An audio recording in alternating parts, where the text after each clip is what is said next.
ben sembah nireng ngulon ngapurta risang ngamor pengarat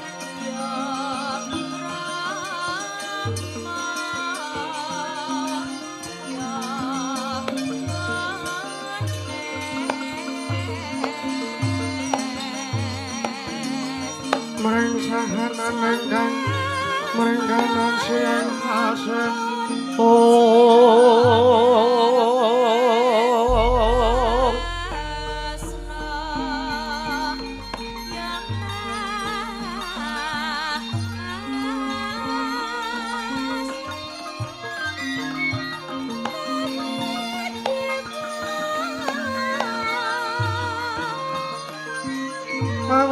kok kang sawegung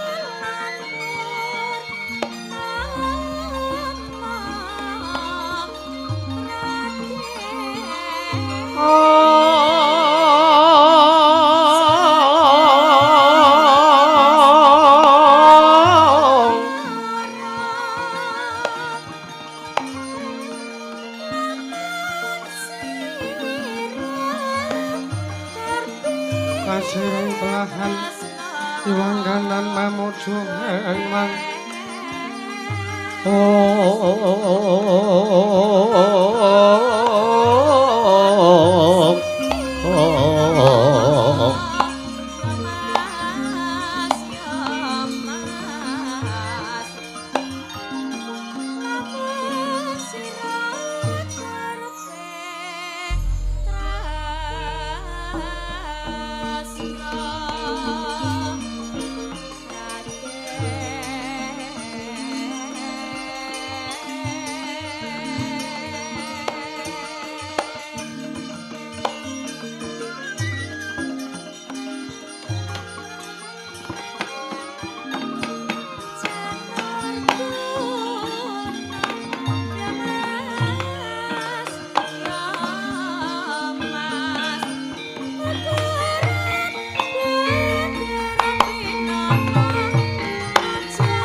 Mastu Purnomo Sidhem awit tamastu silat Pringgang Jagat Karana sirang tandha kawisisaning bisana sono sinamung nangening Wilopaestu maksih lesantun lambai Buddha jinatur tutur katilu-tulat nira Raden Waradya winon sita ngapa mumraming Niskara nanti taming loko mangke tekap masaning gebeta tawung renggeng pralambang matumpa-tumpa marma panggung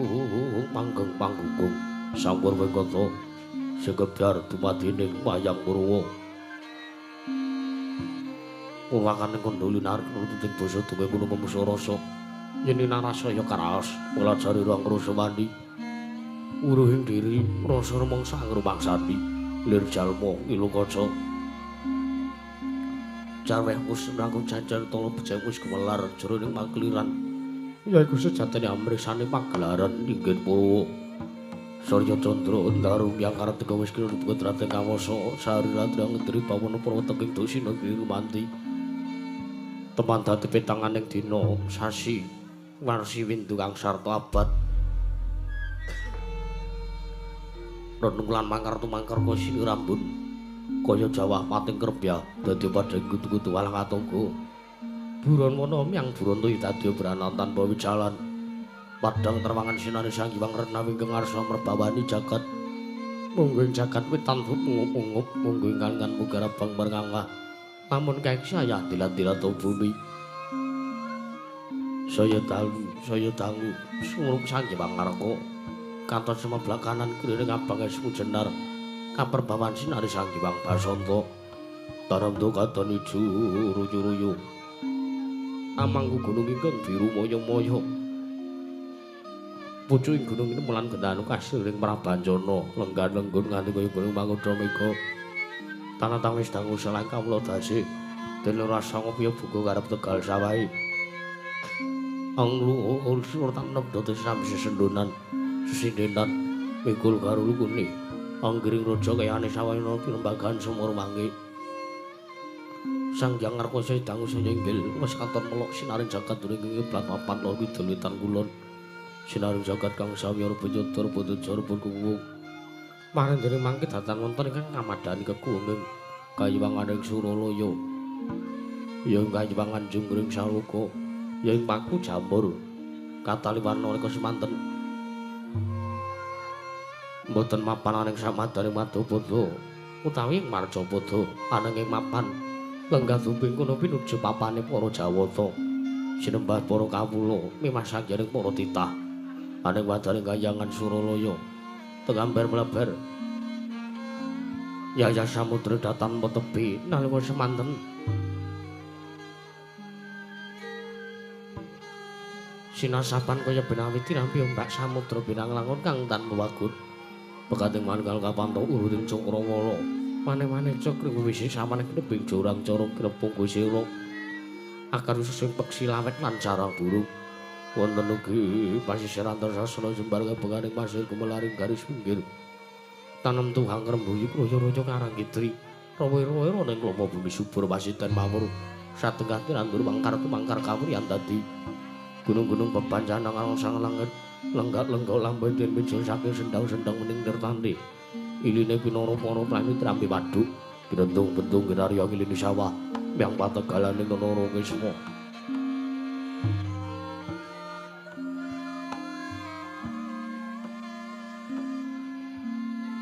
pategalan kupul wijaya kang ngubuhi kudungan diambi kuwengan kaya manglung-manglung dipitandi polo kapendhem polo kasimpar polo gumandung sadetanku jiwa jenawi tukulan kang maweh sarasaning diri ingon-ingon raja kaya dewen sanseyang rembaka lamun yang ngagelaring bangunan lamun wanci sarap surya samya mulih marang kandhange dewi-dewi tatanan carane kandhang Wiranjing Malang lebet tebih saking tindak Durjana Cudi samya sayek seka kapti mono gembange gunung anggung rineksa mrelestari ora tumurah sadedati uru gara-gara lingkungan anggung langkemun tanaliti sampun ing sesanggeman sampun tebih saking tindak sansaya sinansaya wada winodananing momat sinamatan daya dinayan sawiji mapan sejati cicipan kang pinuju temama wujud mandu kaling cipta rasa karsa babar karya kenging binasaken alga semantenaning madaning kayiwangan Suralaya nedeng awontenaken marat patan agung saking para Jawata tegambar mlebar sak madaning bale marju kundha manik nalika semanten sampun kepareng nenggah Siniwaka nalindraning para Jawata aning madaning Sela Kandhawaru binangun ananging wisik Sang Hyang Jagat Girinata ya Sang Hyang Jagat Giri Pratingkah ya Sang Jatimurti ya Sang Hyang Bathara Guru ya Sang Hyang Manikmaya nalika semanten dupi wis pinuju mulat ngarawuhaken Sang Hyang para winisepuh kami tuwa miwah sangjaning para Durandara Widodara Widodari Hapsara Hapsari ingkang ketingal manggung ketanggung Joko Paloro-loro ingkang samya ngampil pacane keprabon dhateng kanten wiswanipun Jawata ing kayiwanganing Indraloka ananging Sang Hyang Bathara Indra ya Sang Surapati putra saking Sang Hyang Manikmaya ya Sang Jatimurti nalika semanten Sang Hyang Surapati den pengkeraken pinenggahipun dening kami tuwaning kayangan Jawata sithik pangudal-udal ananging Sang Hyang Resi Narada ya Sang Resi Kaneka Putra nalika semanten dupi wis pinuju rapet madaning pasiban pepet pipit parsasatatupan denggul datan poselo labet sakadang para sibang jabi ambuda kendirur rentek umbul-umbul kekiterangan danu ngayahe monding mangsa labu payung mekar menti jamur barat ing mangsa rendreng tumbang ngrangap kowe satingalan mangsa katiga panandhingal tindhem jinem madaning kayiwangan Junggring Saloka nalika semanten nampi bisawanipun dewaning Gudha dewaning Mangrencana Jawata ing kayiwangan dandang mangruh ing setanan Gundala Mayit ing kayangan wukir pidikan ugi sinebat sela mangumpeng ananging Sang Bathari Durga ya Sang Permoni ya Sang Bathari Uma nalika semanten Datan rono-ronan ing ngobah sami rong datan mampah kapiyarsa mungling suwanten gangsa Lukananta mratelaken bilih Sang Hyang Manik Mulyasa medhar pangandikan dadoku manggiling wijining pandika Sang Jatimurti ingkang dereng kababaring lesan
emas-emas ora anget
Suritinon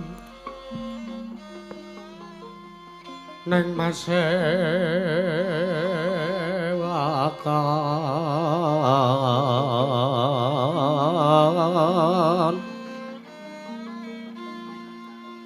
busana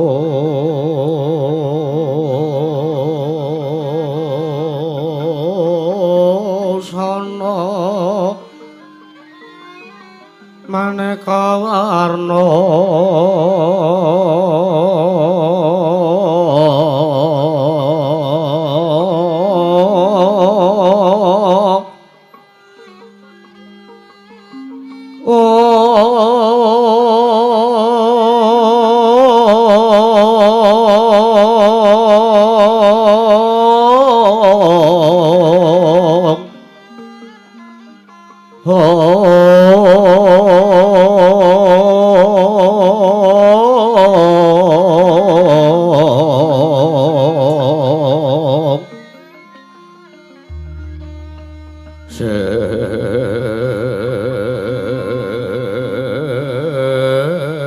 Puspiteng Udyono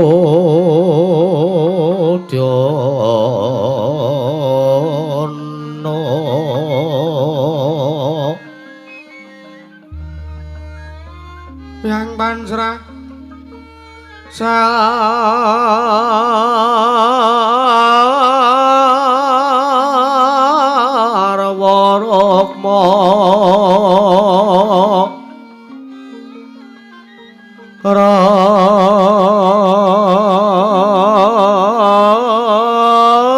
ranggeng manik nara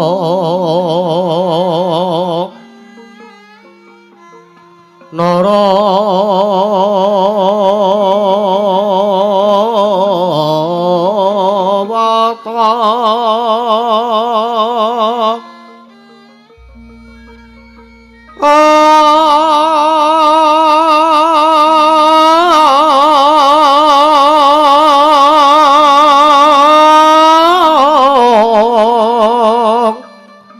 ana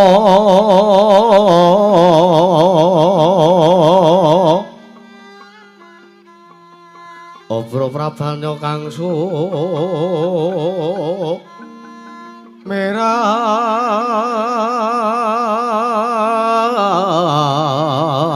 merat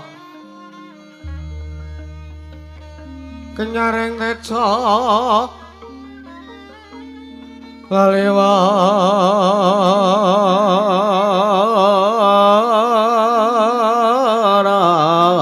lalewaran lergi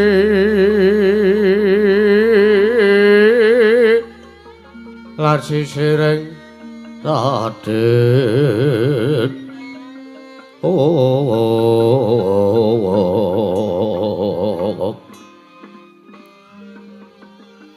wimbo kekanta mre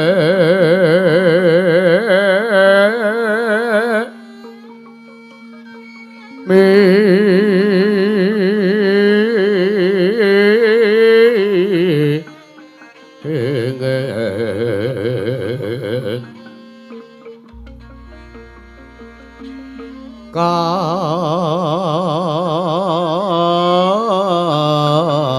tiuping maruta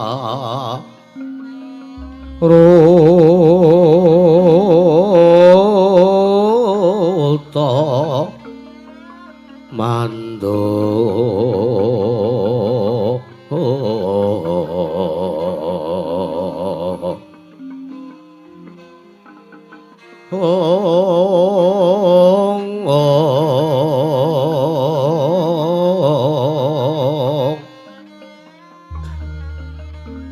saparan mangambar kongas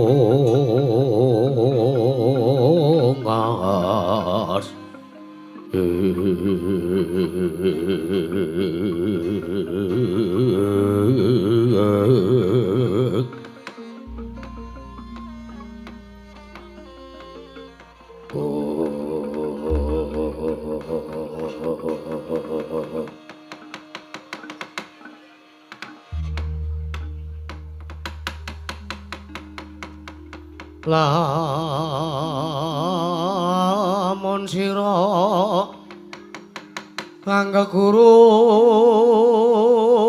kaki amilya manungsa kang nyata ingkang becik martabate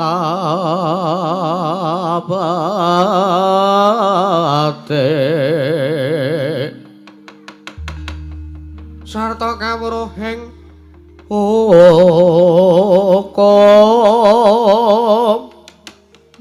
kang ibadah lan rangi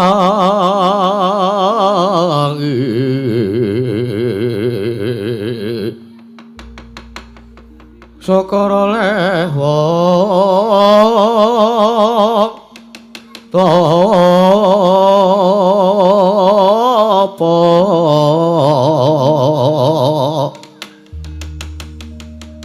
engkang was amunggol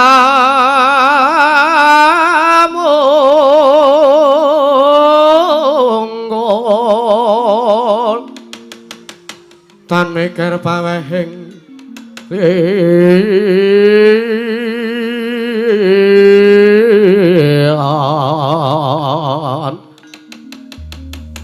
iku pantes kuranana kaki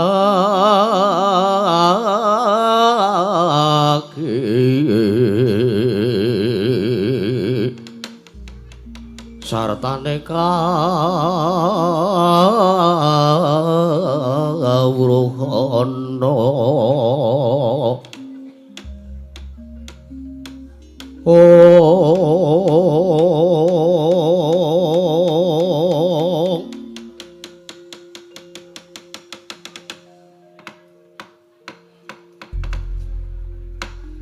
Mas Nomo Sidam sekaring bawana langgeng Kakang Narada Kakang Resi Kaneka Putra aku perkensong Warudaya pak pong bobolo ngelicudi sapa sing gawe punabi Di Guru pareng paduka miji dhumateng wiswanipun ingkang Raka Sidik pangudal-udal wonten madaning Bale Marju Kundamanik sanget damel ku atosing manah pepasan Pindara Salamba pinarji kalawan alun kumitra caruk mas anggen kula kadhep wonten ngarsa paduka Iwang Adi Pramesti Bathara Guru wonten madaning Kayuwangan Suralaya ingkang Raka Sidik pangudal-udal kemareng cumadong dawuh Adi Guru punabi Kakang Narada inggih mboten langkung praptanipun Kakang Resi Kaneka Putra wonten sak madaning Kayuwangan Suralaya ngaturaken asung pudya pangastawa pasegan Panakramitin Pambagya Raharja kunjuk ngarsa paduka Kakang Resi Kaneka Putra wonten sak madaning Kayuwangan Suralaya Kakang kula anak niki sampun kawula pundi kula tampi asta kekalih anggen paduka aturaken sukudha pangastawa pasegan Panakramitin Pambagya Raharja sampun kunjuk wonten ngesanipun ingkang Raka Sidik pangudal-udal di damel bombong damel marem menggalipun ingkang Raka Sidik pangudal-udal mboten langkung nalika semanten ing samangke ingkang Raka Sidik pangudal-udal ngaturaken salam taklim kula mugi kunjuk ngarsa paduka Iwang Adi Pramesti Bathara Guru Sang Hyang Jagat Giri Pratingkah Iwing Adi Guru Manikmaya inggih Kakang Narada sampun kawula pundi karya Cundaka Panglingga Murda mugi tansah amawahana marang kabagyaning gesangipun ingkang rayipun Manikmaya Kakang mboten langkung kaprayogaken lenggah jengandika Kakang Narada wonten madaning Kayuwangan Suralaya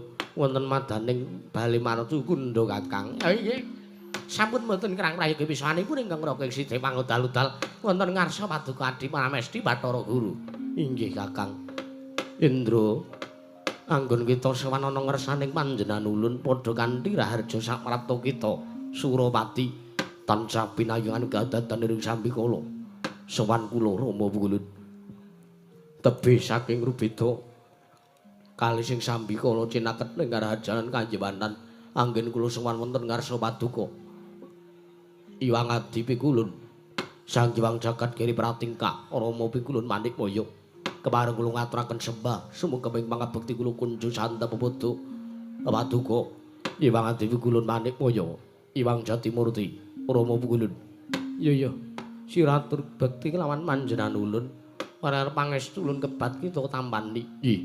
Sampun kula pundi dados jimat maribe. Ndayana ing kasantosan lair lan batos kula sinuwun. Pukulun amawana kabagyaning gesang kula. Kula cancang pujeng wini dumawing wijang remeting berdaya.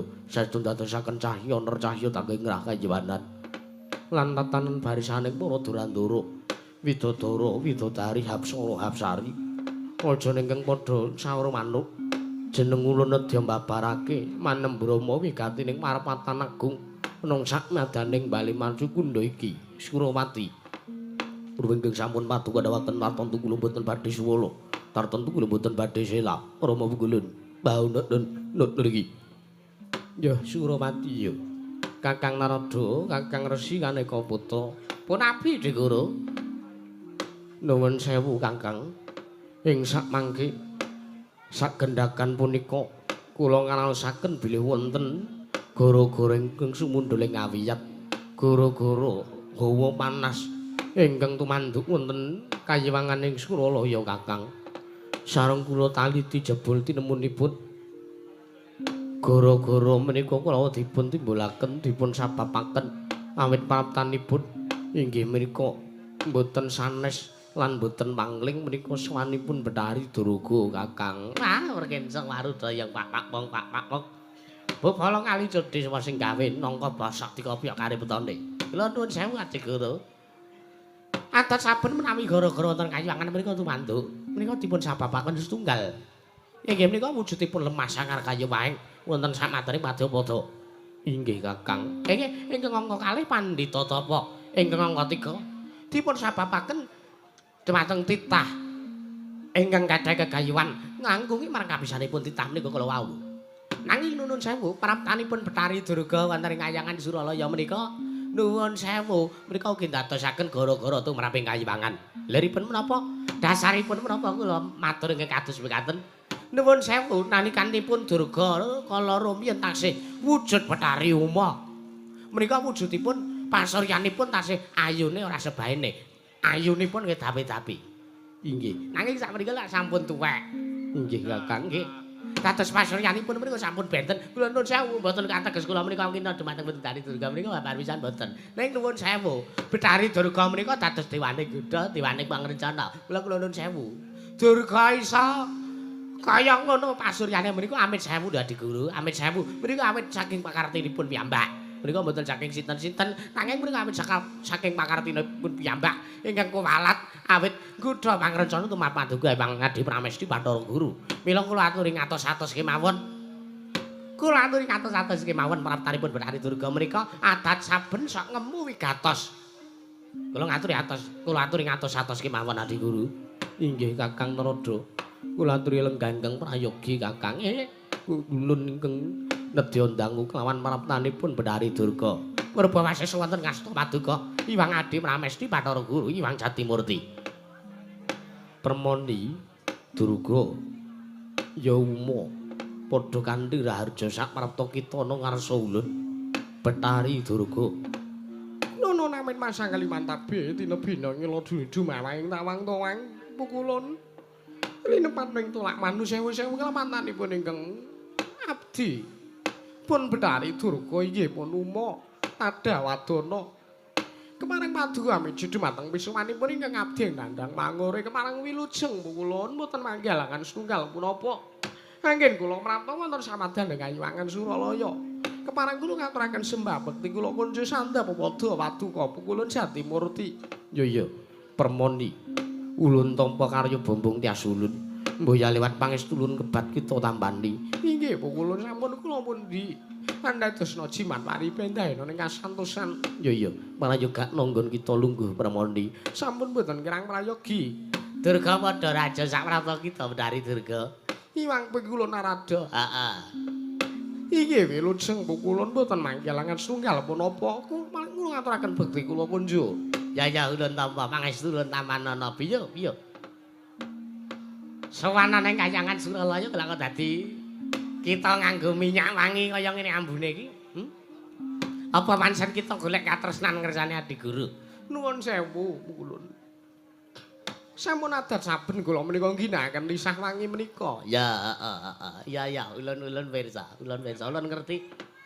Wah, ya nek disawang saka mburi jan ya isih ngono kuwi tenan. Ning nek disawang saka ngarep wis beda lelakone. Menampanipun ulun Ya ora dadi ngapa, Wis ngono lanjutake ngene lho. ya sampun boten kerang prayogi. Wah, iya. Saka mburi kaya seger. Nek saka ngarep kaya yayak tuwik. Prayogakno ngelungguh kita Permandi. Sampun boten kerang prayogi ulun. Permondi. Uma Betari Durga gawe kaget penggalih ulun teka sengkan-sengkan tanpa tindimbalan. Sowan kita nang madaning Kanyuwangan Suralaya. Ana sak madaning marepatan para Jawata. Ana sak madaning Bali Marcukunda. Ana wigati apa? Kula ning marang kula matur lempat aku diagung pangaksami. Ya, ora dadi ngopo. Iye. Sepisan kula radya ngaturaken tembas iki sekul pinuntel ing ron kula pampurun mbok bilih wonten lepan kula. Sowan kula sepisan kula ngaturaken sembah sumengkeming pabekti kula kunjuk sandhap padha. Paduka Iwang Pikulon Manikmaya, Iwang Jagat Girinata, Iwang Jagat Jatimurti. Ya ulun tampa sak banjure. Ingkang salajengipun ingkang angka kalih pukulun. Sowan kula mboten saking pingajengan kula piyambak. Nanging manjen wonten atur saking anak kula pun diwasrani. Awit sowan kula menika jatosipun kula namung nuruti dumateng menangisipun anak kula pun diwasrani nggih putra Paduka ing Tunggul Malaya. Ya. Atmaja ulun diwasrani. Duweni panjaluk apa kelawan jeneng kita? Teka utusan kelawan jeneng kita. Sowan ning madaning Kanyuwangan Suralaya. Sowan ana ngersaning panjenengan ulun. Mugi dados ning kawuningan pukulun. Kula menika sajatosipun bingung anggen kula badhe nengahi dumateng perkawis menika. Awit kula menika pendak-pendak dinten, pendak-pendak wanci. Mboten ngomongaken menika dalu utawi siang. Nanging kula menika tansah gumawang wonten sak madaning penggalih kula. Kelawan menapa ingkang dipun aturaken anak kula inggih putra Paduka ing Tunggul Malaya pun diwasrani pukulun. Kula menika bingung anggen kados pundi anggen kawula badhe nengahi perkawis menika. Anggen kula badhe ngrampungaken perkawis menika kedah kados pundi kula mboten pangertosi. Jalaran miturutipun ingkang abdi pun permoni perkawis menika mboten saged kelampahan setunggal utawi kaping kalih. Lan menika mboten saged kelampahan, mboten saged kula lambahi piyambak mila saged menika kula sumanten ngrasa Paduka. Iwang Pikulun Manikmaya Iwang Jagat Girinata. Ya. Marata diake babarna kang wigati. Apa kang dadi penangisian Maja ulun Sidiwasrani. Mugi dados ning kawuningan pukulun. Lepan atur kula diagung pangaksami. Saestu kula menika namung nuruti dumateng marangipun Diwasrani anggenipun sampun kepengin mungkasi jejakanipun minangka nalendra wonten negaring Tunggul Malaya. Dadi pancenat Maja ulun Diwasrani kepengin nglakoni dhawuh palakrama mengku sawijining wanita. Apa ya pancen mangkono? Bantu-bantu badhe inggih leres kasinggihan mekaten. Rikala semanten piyambakipun bloko matur kaliyan kula. Bilih rikala semanten piyambakipun kepengin namung ngasih jaganganipun ateges kepengin mengku sawijining widodari minangka prameswari ingkang njejari marang kalengganipun. Anak kula pun diwasrani nggih putra Paduka ing Tunggul Malaya. Iya. Awit piyambakipun matur kaliyan kula bilih tiyang sang jagat menika sampun mangertosi bilih piyambakipun menika nalendra bagus ugi bagus. Sekti kalintang jayaning kaperang nanging Gusti mriki dereng mangku sawijining wanita prameswari ingkang njejari kalengganipun wonten negari Tunggul Malaya. Iya. Lajeng samangke kula tumuli ndangu kelawan anak kula pun Diwasrani nggih putra Paduka ing Tunggul Malaya. Sinten ta wanita ingkang saged ngrubuhaken bebeteng jiwa kanalendranipun anak kula pun Diwasrani? Ya banjur sapa? Widodari ingkang bakal diwengku dening Diwasrani. Apa ya pancen sawijining wanita utawa titah? Apa ya pancen Diwasrani kepengin namengku sawijining widodari? Ya pancen Buya Mokal. Ning atase Diwasrani iki iku uga kalebu Jawata. Mula ya mbuya aneh yen to Dewa Sarani kepengin mengku sawijining widodari. Sapa Permondi ingkang bakal diwengku dening Dewa Sarani. Mungkin dados ning kamuningan Pukulun. Sareng kula danggo ingkang mangke arang kula pun Dewa Sarani blaka. Bilih mboten wonten manita tawi widodari ingkang keduga saged ngrubuhaken bebeting jiwa kanalendranipun. Putra Paduka ing tunggul Malaya pun Dewa Sarani kejawi amung. Inggih menika Betari Drasanala Atmaja ing Sumarga Dahana. Atmajanipun Sang Hyang Bathara Brahma inggih Sang Hyang Buddhawaka. Kula bingung anggen kula nedya nengahi perkawis menika. Mila suwan kula namung badhe nyuwun pintasa dhumateng Paduka Wangadi pikulun jagat Girinata. Kersa Paduka aminangkani dhumateng menapa ingkang dipun gayuh dening anak kula inggih putra Paduka pun Dewa Sarani pukulun. Anjrenggang puspita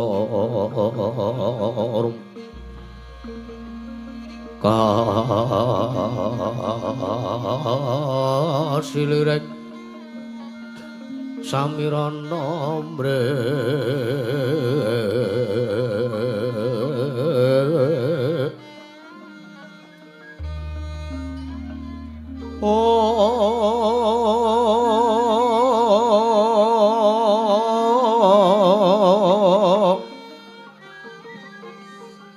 sekar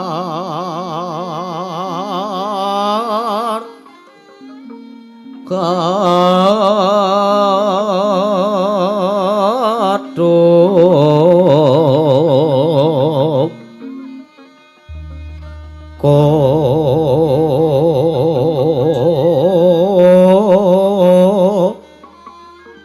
ngas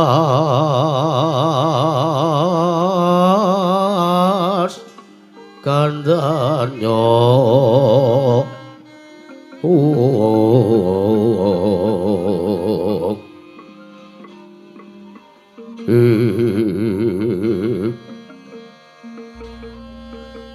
maweh raras retnaning driya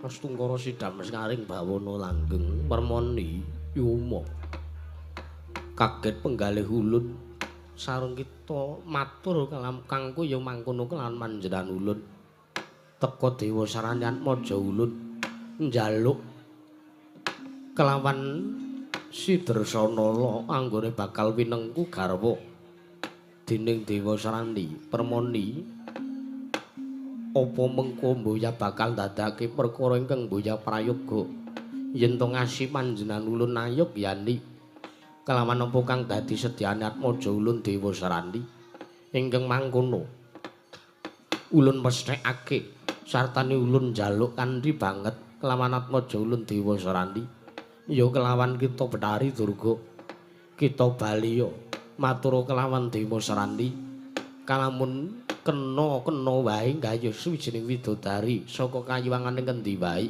nanging ulun njaluk kanthi banget aja gayuh kelawan Dewa Drasanala ulun suwun aja gayuh kelawan widodari ing Swarga Dahana sabab mangertiya uruhananira Permoni kalamun Drasanala wektu iki ngandhut jabang bayi ingkang patutan kelawan wayah ulun ing Madukara ya panengah Pandhawa ya kuwi si Arjuna monggo wektu dina iki wis ngancik jabang bayi wis ngancik Sapta Candra utawa 7 sasi rikalungguhan iki mula kang saka kuwi ulun boyawani nyentulane kelawan bale wis maning antananing Drasanala lan Arjuna ulun mbuyawani nayuk yani mbuya bisa minangkani kelawan apa kang dadi sedyane Atmaja ulun Dewa Srani mermoni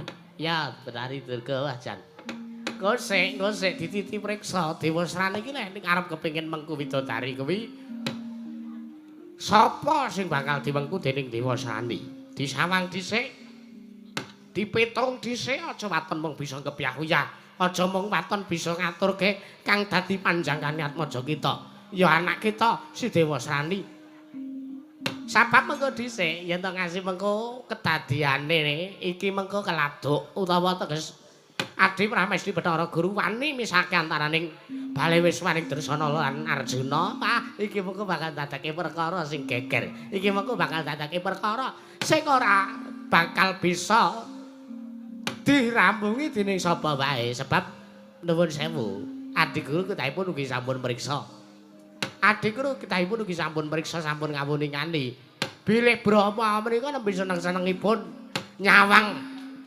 Atmajane ngandhut jabang bayi mongko sampun Sapta Candra yuswanipun ing kalenggan sapunika nuwun sewu menawi ngantos samangke paduka mboten menggalih tumuli lajeng minangkane menapa ingkang dados panjalukipun Dewa Srani menika samangke kedadosanipun mboten badhe prayogi lho Di inggih Kakang Narada kula ugi sampun mangertosi kawontenan menika inggih dipun menggalih riyen ampun langsung saged matur kalawan Betari Durga permoni wonten timbal kadhawuh Kang Mangkuna ulun mboyan ayuk yani ulun saguh nggayuhke widodari nanging ulun njaluk ingkang digayuh dening Dewa Srani sakliyane Drsana ya permoni sidhem jroning pasewakan wadya gong tanpa sapa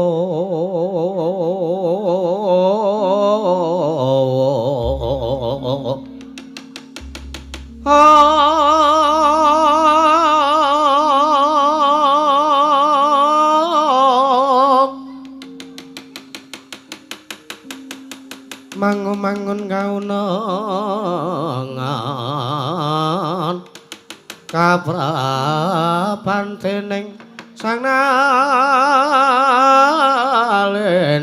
Tama Perbuti Mantana raras Perbuti Mantana raras ong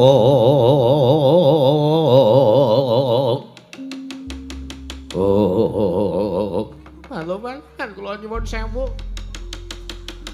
menawi ing samangke ngantos paduka mboten maringaken utawi mboten aminaken dhumateng menapa ingkang dipun gayuh dening anak kula pun Dewa Srani kula menawi mangke wangsul wonten garing tunggul malaya kula kedah matur menapa kaliyan anak kula pun Dewa Srani menawi ngantos kula mboten saged gayuh kelawan pun Drsana lapa kula niku kula cobi kula nyuwun paduka menggalih kawontenan kula menapa paduka mboten tresna kaliyan kula kula mrika esunipun sampun abot nyandang kawontenan menika kula kawratan kula mrika ngantos bingung anggen kados pundi kula badhe nengahe perkawis menika teka paduka dugi mriki kula matur kaliyan paduka iwang ati Bu kulun teka gampil mangandika paduka bilih paduka mboten minangkani lawan purwa ingkang dipun sedya dening anak kula pun Dewa Srani nggih Atmaja paduka kula nuwun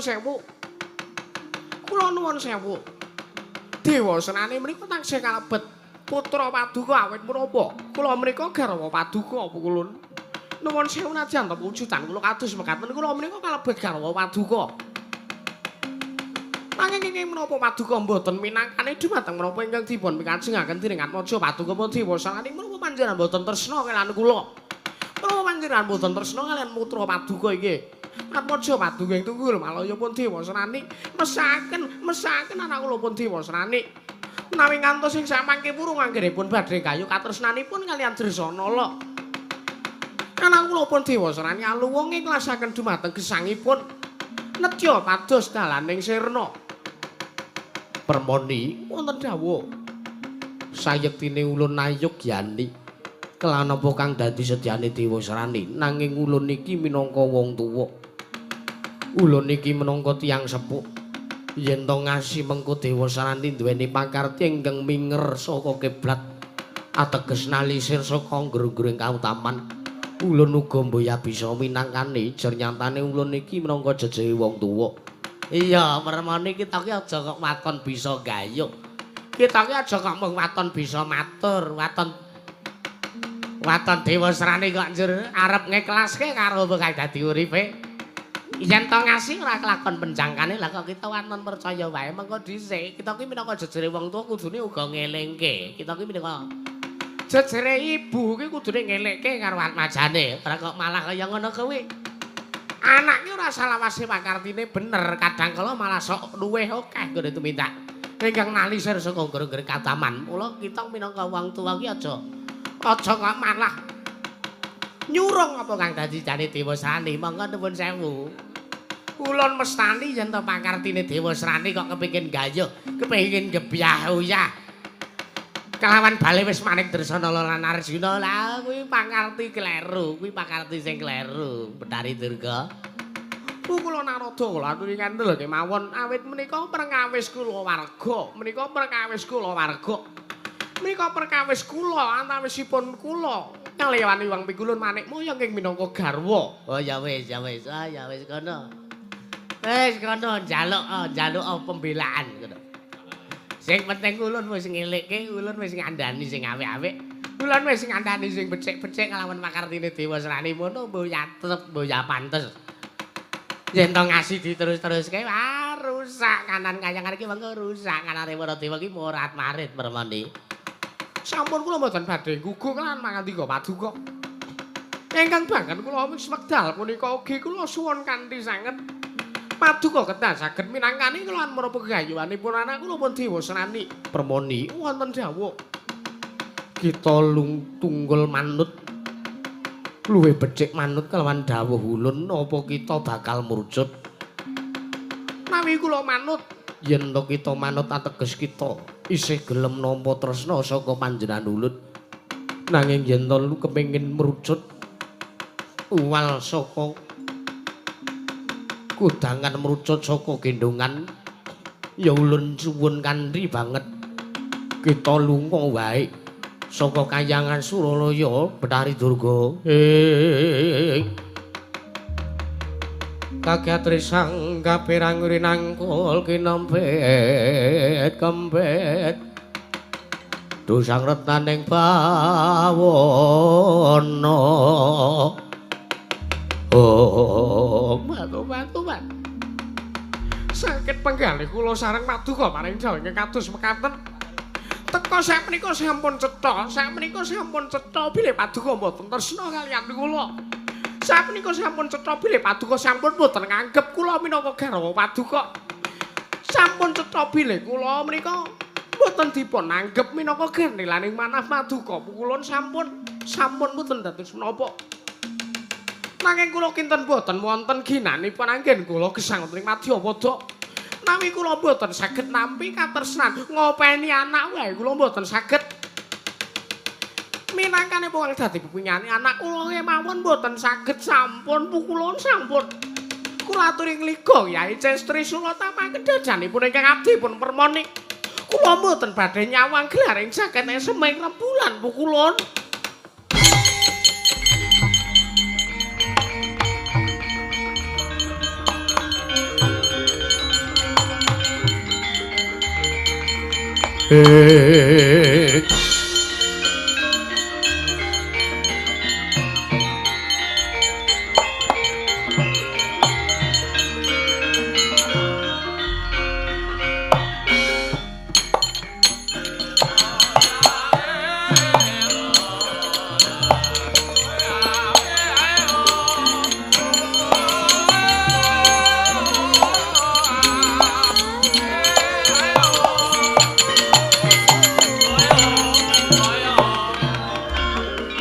Dewa ya nuntuna wong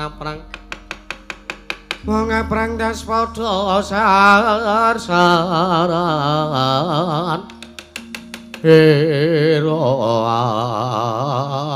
angwang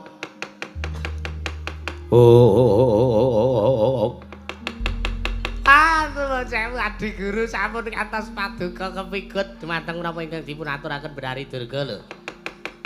Nuwun sewu, menapa inggih manedya paduka belani? Nuwun sewu to. Pakartinipun Dewa Srani menika, pakartinipun Dewa Srani menika sampun nalisir saking angger-angger kataman. Tur melih nuwun sewu Durga menika. Pakartinipun ugi sampun nalisir saking angger-angger kataman. Nuwun sewu mang penggalih riyin Adi Guru. Kakang Narada kula nuwun sewu. Menika perkawis kula warga, awit kula tresna kalian Bathari Durga. Sakmenika kula nedya nyuwun priksa dumateng Kakang Narada. Kados pundi? Nyuwun priksa pripun?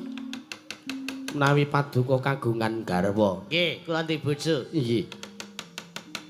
Lajeng garwa paduka nyuwun setunggaling perkawis teka mboten paduka pinanggani teka garwa paduka.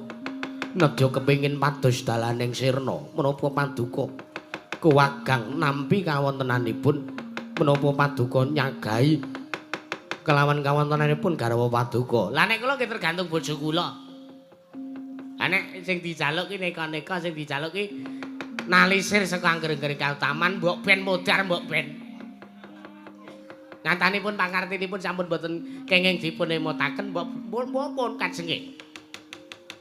Nek iso dikandhani sing apik-apik dibenerke, didandani sing apik-apik. Mboten kok malah kados ngoten niku. Niki nadyanto garwa panjenengan ning nuwun sewu niki pangartine pun kleru. Niki pun ketabetan watak angkara murka budi candala Adi Guru. Kakang Narada kula aturi kendel kemawon. Awit menika perkawis kula warga, kula ambali pisan malih. Perkawis menika perkawis kula warga. Tiyang liyan ndrayan mboten susah tumut-tumut perkawis menika. Oh nggih pun, Wah jan ya wis ya. Aku kan meneng ya meneng mboten napa-napa Adi Guru. Permoni wonten marang kadhawuh. Kang mangkono ulun bakal minangkani kelawan kang dadi sedane Atmaja ulun Dewa Srani. Ulun bakal ndhawuhake Dresana kelawan Dewa Srani Permoni. Napa mrika estu kukulun? Iya pancen kemara nyata. Bantu ngaturaken panuwun ingkang sampun pindhah.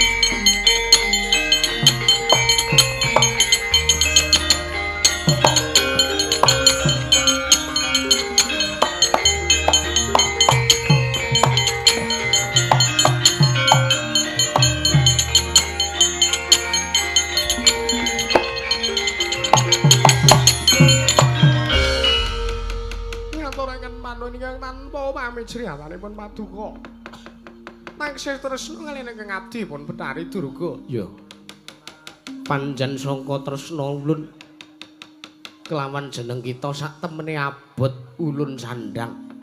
Yen to ngasi ulun nyawang kelawan kahanan si Dewa Srani teka kebangeten timen panjenengan ulun ingkang mboyam bisa minangkani kelawan kang dadi pepingane anak-anak.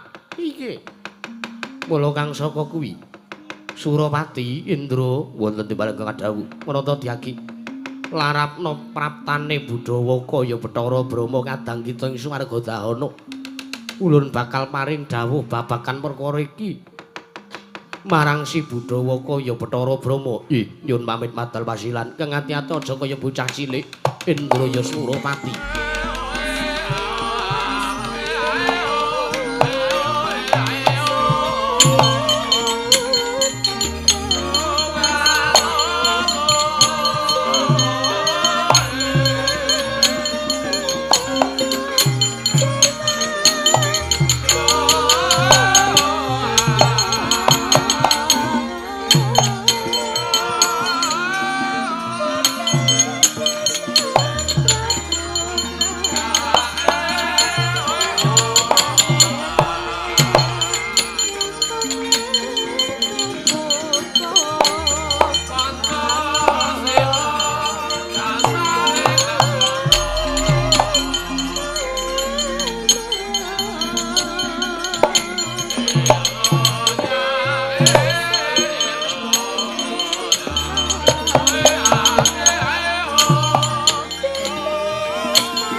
Sinongwati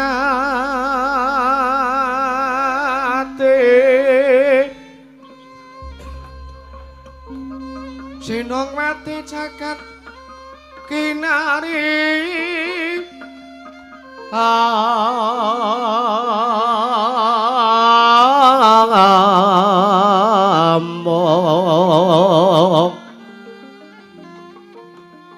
Mbak lumembak ombak ing samudra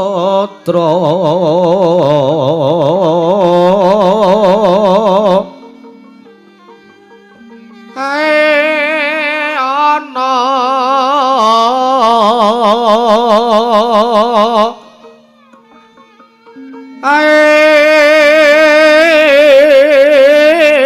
ana bale lumut amra kanggeng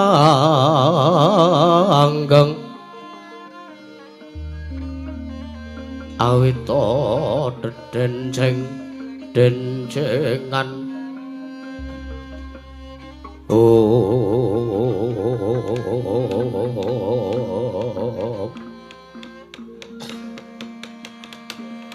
Astungkara sidam sekaring bawana langgeng Brama padha kanthi raharja saprapta kita anggon kita mulun timbali ana ngarsa ulun Budhawaka nunamit pasang kaliman tabe tinebena ing iladane dumawahing nawang tuwang linepat ning tulak manu Rama Pukulun sewu-sewu lepatanipun ingkang putra pun Budhawaka kula tadah wadana nyun lumebering sesamudra mangaksami anggen kula sowar wonten ngarsa paduka katimbalan nyaket wonten madaning Bali Marca Kundra wonten Kayiwangan Suralaya kepareng paduka miji dumateng pisuwan kula wilujeng sowan kula mboten manggalangan setunggal punapa Rama Pukulun kepareng kula ngaturaken sembah sumengkeming mangabekti kula kunjuk sandapaweda Paduka Iwangan Dewi Kulun Manik Maya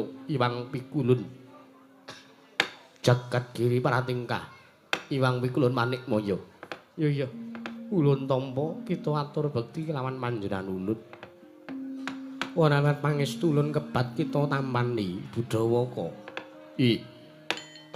sampun kamula pundi andadosna jimat maribik ndayana ing kasantosan parang pangestu paduka nedya kula cancang puceng meni dumawing pijang remketing perdaya saestu dadosaken cahya ner cahya daging rah kayiwanan Rama Pukulun Budhawaka padha kanthi raharja saprapta kita ning Kayiwangan Suralaya nggih Brama Pukulun Narada kepareng wilujeng sowan kula Pukulun tebih saking rubidut cinangket ning karaharjan kemareng kula ngaturaken sembah bekti kula kunjuk ya ulun tampa pangestu ulun kebat kita tampani ya nggih sampun kamula pundi ndadosna jimat ndayana ing kasantosan pareng pangestu paduka padhe kula cancang puceng wen dumeweng wicara wating merdaya Pukulun ya raya gak nanggan kita lungguh sampun mboten kirang prayogi pisawanipun ingkang putra pun Budhawaka Pukulun Narada ya Budhawaka wonten timbalan kadhawuh Pukulun mesti wae gawe kaget sabab panjenengan ulun nglarapake kelawan prapta kita wonten madaning Kayiwangan Suralaya aduh sewu-sewu kalpatan kula tadah wadana mbah bilih kula kanggep lancang cumalen anggen kula matur wonten ngarsa paduka Iwang Adi Pukulun saestunipun kula menika namung bingung wonten wigatos menapa sartanipun wonten perkawis menapa ingkang nedya paduka dawuhaken dumateng ingkang putra pun Budhawaka teka dinten sakmenika paduka nimbali ingkang putra pun Brama inggih Budhawaka wonten madaning Kayiwangan Suralaya wonten wigatos menapa kepareng kula nyadong dawuh ingkang putra nedya nganglungaken jangga nilingaken karetna Mastuti Sabdatama paduka Iwang Adi Pukulun Manik Maya Rama Pukulun Jatimurti iya panjen yektine ana wigati ingkang kudu kelawan panjenengan ulun aturke kelawan jeneng kita nanging kabeh perkara iki mau sadurunge ulun ngendikake sadurunge ulun jarwani kelawan jeneng kita luwih dhisik ulun njaluk kanthi banget kita kudu bisa minangkani kalawan napa kang dadi sedya ulun. Nggih, menapa ingkang sampun paduka dawuhaken tartentu kula mboten badhe suwala. Brama wonten bareng kadhawuh. Kita ulun njaluk kelawan jeneng kita sadurunge ulun maring dawuh luwih dhisik kita ngucapna sumpah kalamun kita bakal minangkani kelawan apa kang dadi dawuh ulun mengko. Waduh, nuwun sewu. Dereng kemawon kula mangertosi dawuhipun menapa, dereng kemawon kula mangertosi dawuh paduka menapa teka paduka paring dawuh dumateng ingkang putra supados kula sumpah nuwun sewu. Perkawis menika mboten saged dipun anggep bahen-bahen rombo gulun. Brama wonten dawuh. Yen to pancen kita nganggep kelawan panjenengan ulun, yen to pancen kita duwe rasa ngajeni kelawan panjenengan ulun, ulun suwun kanthi banget kita ngucapna sumpah kalamun kita mengko bakal minangkani kelawan kang dadi sedya kita. Iya dawuh ulun iki mengko sabab perkara iki ana gandeng cenenge kelawan jeneng kita. Mula kang saka kuwi kita kudu bisa minangkani kelawan napa kang dadi dawuh ulun lan sadurunge ulun dawuh kelawan jeneng kita luwih dhisik kita ngucapna sumpah kelawan panjenengan ulun dimen jagat sak isine nyekseni Budhawaka. Waduh, nuwun sewu, kula mboten saged nglampahi rama pukulun awit perkawis sumpah menika mboten saged dipun anggep enteng. Perkawis sumpah menika mboten saged dipun anggep bahen-bahen. Langkung-langkung kula nuwun sewu, kula mboten dereng mangertosi dawuhipun menapa. Saking paduka iwang adipi kulun manik maya duka dawuh ing sak mangke menika sae menapa lepat utawi dawuh menika pakartinipun nalisen saking anggreng-gring kautaman kula dereng mangertosi. Brama wonten dawuh. Apa kita ngembe kelawan panjenengan ulun? Kita kudune wis mangerteni sartane kita uga wis ngrasakake dhewe switana ngersaning panjenengan ulun kalamun iki dewa kang suci lair batine. Kalamun ulun iki lungguh ana ing Sela Kandhawaru binangun minangka nalendraning para Jawata durung nate panjenengan ulun sepisan bae tumindak ingkang nalisir saka nggring-gring kautaman. Apa kita mboya bakal percaya kelawan panjenengan ulun? Apa kita mboya bakal percaya kelawan napa ingkang mengko bakal ulun dawuhake Budhawaka? Waduh. Sewu-sewu palpatanipun ingkang putra Tadhawadana. Nuwun sewu, awit kula menika namung ngajrih dumateng palatipun panguwasaning Gusti kang akarya jagat. Menawi sak mangke ngantos kula nggadahi ujar, ngantos sak mangke kula nggadahi sumpah, malah kula mboten saged minangkani, malah mboten prayoga dadosanipun. Nanging wondene paduka paring dawuh ingkang kados mekaten, sampun. Kula sagah kula sumpah lahir lan batin kula jagat saisinipun nyekseni anggen kula sumpah kula nedya minangkani menapa ingkang dados dawuh paduka sangat iwang adipi kulon manik moyeng sak mangke nedya dipun dawuhaken dumateng kula pun Brama inggih Budhawaka pukulun.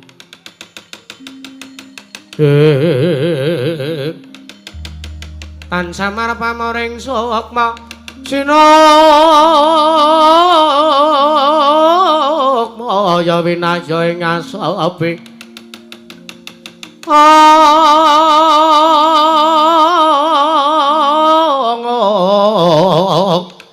sinimpen teleng ing kalbu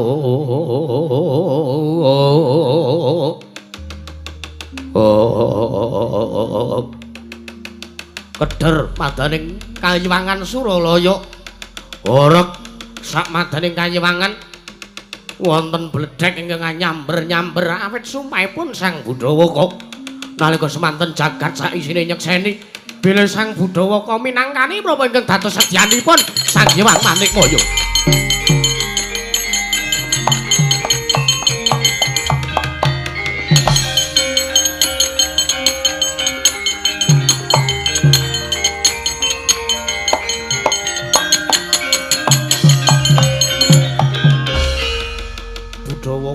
wonten dawuh kae swara gluduk mangampak-ampak kae dudu kok wujuding kanugrahan ingkang tumedhak nanging panjen sangka sumpah kita ingkang disekseni jagat saisine mila saking mriku kula nyuwun dawuh menggah menapa ingkang dados dawuh paduka ingkang kedah kula lampahi marata dadi pratelakna sartane nyaketa sowan kita ngersaning panjenengan ulun mangertya lamun ulun jaluk kelawan jeneng kita ulun jaluk pisahna bale wis maniat maja kita Drsana lan Arjuna sabab Drsana bakal ulun dhawuhake kelawan Atmaja ulun Dewa Sarani ing Tunggul Malaya Budhawaka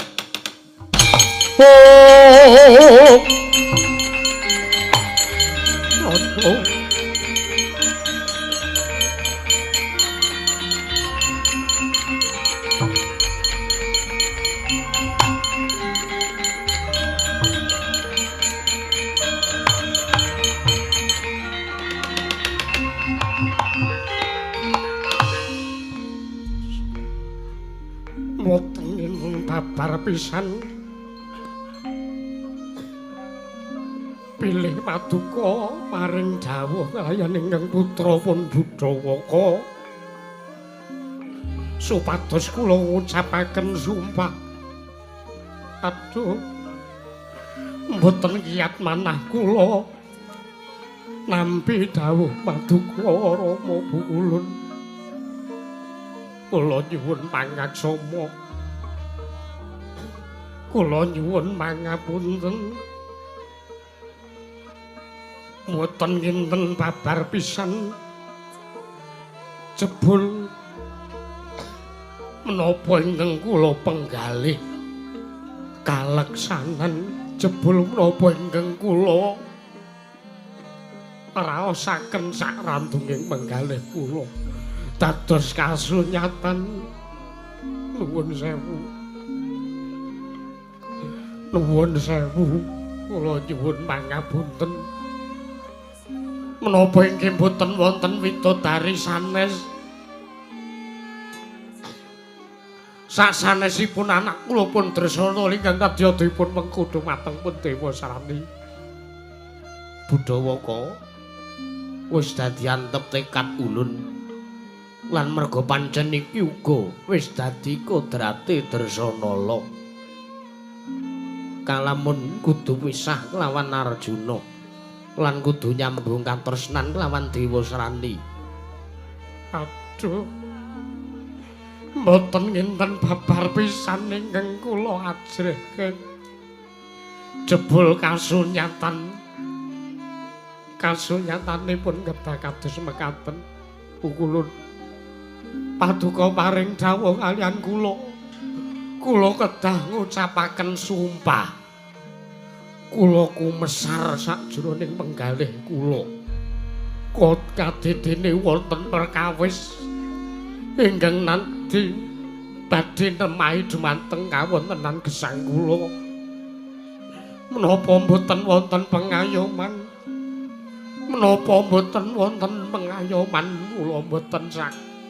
kula mboten saged lampahi menika Brama padha karo yen to ngasih kita mboya manut tanpa kang dadi dawuh ulun kita badal kelawan dawuh ulun yen to kita wis badal kelawan dawuh ulun ateges kita kudu nampa widana mboten dados masalah mboten dados perkawis mboten dados menapa wontene kula ketanampi widana saking paduka Hyang Adi Bukulun nanging ingkang baken anak kula pun Drsana kaliyan wayah kula pun Arjuna sampun ngantos kapisahan anggenipun mangun bale wisma sampun mboten dados menapa ingkang baken anak kula Drsana ing mangke saged lulus jujur semula anggenipun nglampahi gesang kaliyan anak kula inggih wayah kuling paduka mboten dados menapa menawi kula kedang ikhlasaken kelawan jiwa raga kula gesang kula ing mangke ingkang nedya nyemplung wonten madane Kawasandra Dimuka mboten dados menapa menawi pancen kedah menika ingkang kula lampahi. Sedaya menika kagem raharjanipun anak kula kalian bayi ingkang dipun kandhet anak kula pun Dresana. Mboten napa-napa kula nyuwun pamit matur kaliyan anak kula pun Dresana. Lajeng sak mangke kula nyemplung wonten ing kawah Candra Dimuka Rama Pukulun. Oh.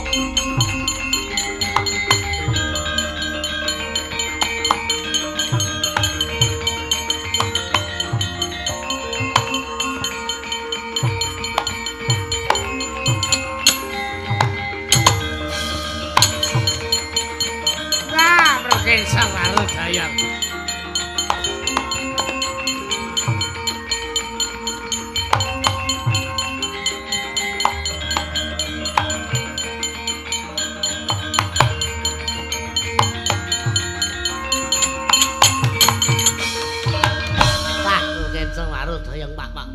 Pak kula ngali sedih sapa sing gawe nuwun sewu Adi Guru. Lah kok ngantos kriwikan dadi grojokan guyon dadi tangisan kawontenipun kados mekaten menika. Kula nuwun sewu, kula sampun ngepotaken dhumateng Paduka Hyang Adi Pramesti Bathara Guru. Supados sampun ngantos nuruti dhumateng babal-babaling kanepsanipun. Ingkang garwa inggih Putari Durga nuwun sewu niku pakarti ingkang boten leres niku pakarti sing lepat lega Paduka waton minangkani kemawon. Kakang Narada menawi mboten sarujuk kula aturi kendel kemawon. Oh nggih sampun. Nggih sampun mboten dados napa-napa. Mboten dadosaken perkawis tumrap ingkang rongkeng sithik pangudal-udal. Dinten sak menika kula mesthekaken kula medal saking Kayuwangan Suralaya kula tak pados margi sanesipun Adi Guru.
Usah kita midhangetake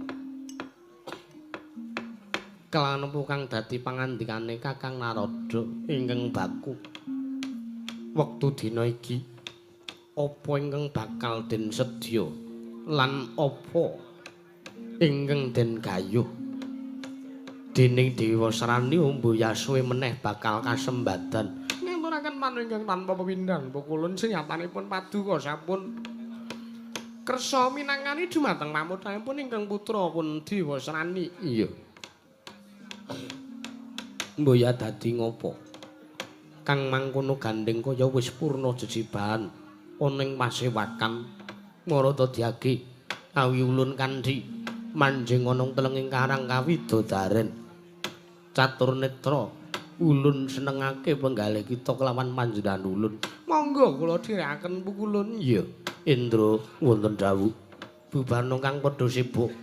Jeneng ulun nedya. Kundur kedaton manjing ana sakmadaning karang kawidodaren. Nana wisraken dawuh. Keparengipun pamit madal wasilan. Ngati-ati aja kaya bocah cilik. Surawati. Purna kadine mananggilan. Arsa Sanghyang Manikmaya. Nalendraning para Jawata. Kundur kedaton suk saking Selokondhawaru pinanggun. Kadharaken sangjaning para manjadi manggung kenanggung Jaka maloro-loro. Ingkang samya ngambil pacaring Prabon. Kawisna saking mandura tindaknya Sang Sri Naranata. Ya Sanghyang Manikmaya. Lamun katunan saking mandura kowe tansah sesanti kamulyane.